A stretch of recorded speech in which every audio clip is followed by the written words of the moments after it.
என்னப்பா இது? காலையிலே ஒரே போராட்ட செய்தியா இருக்கு.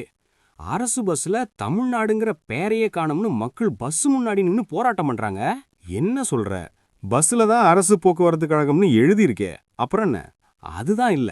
நல்லா கவனிச்சு பாரு. இப்போ பஸ்ல அரசு போக்குவரத்து கழகம் விழுப்புரம், அரசு போக்குவரத்து கழகம் சேலம்னு அந்தந்த ஊர் பேரைத்தான் மண்டலத்தை பெருசா எழுதியிருக்காங்க. ஆனா நம்ம மாநிலத்தோட பேரான தமிழ்நாடுங்கிற வார்த்தை மிஸ்ஸிங். ஓ, அதுதான் பிரச்சனையா? விழுப்புரம் கோவைன்னு ஊர் பேரை பெருசா போட்டா வெளியூர்ல இருந்து பாக்குறவங்களுக்கு இது தனித்தனி மாநிலம் மாதிரி தெரியும்ல. கரெக்ட். அதான் மக்களும் கொந்தளிக்கிறாங்க. எங்க மாநில பேரை தான் எங்களுக்கு முக்கியம்னு சொல்றாங்க. யோ, இதுக்கு எதுக்கு இவ்ளோ பெரிய பஞ்சாயத்து? ஒரு சிம்பிள் ஐடியா பண்ணலாமே.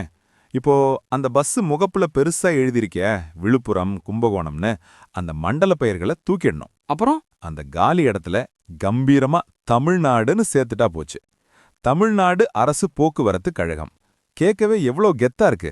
அந்த விழுப்புரம் சேலம்ங்கிறதெல்லாம் ஆபீசர் கணக்குக்கு தானே. அதை எங்கேயாவது ஓரத்துல பொடி எழுத்துல போட்டுக்க வேண்டியதானே.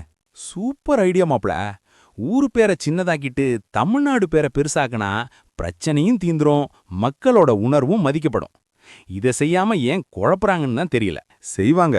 மக்கள் குரல் கொடுத்தா கண்டிப்பா செய்வாங்க.